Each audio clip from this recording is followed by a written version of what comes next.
Welcome to the Learning Pines YouTube. We hope this video helps. You start by confirming prerequisites.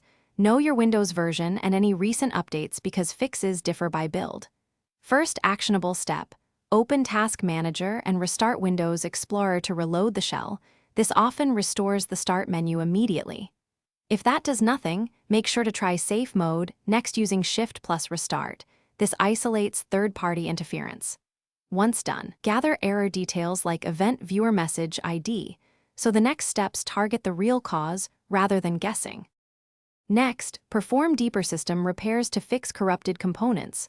Run dism/online/cleanupimage/restore health, then sfc/scano. These repair system files and dependencies.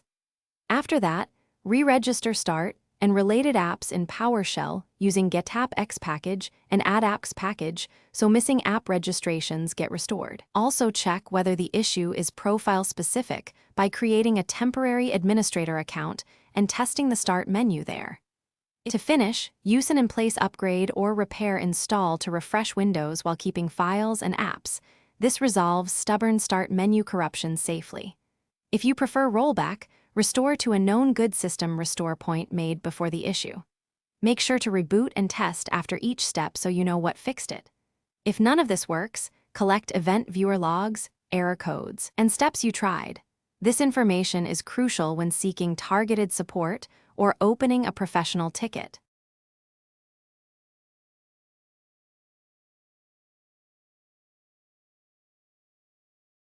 Thanks for watching. Consider subscribing if we helped you.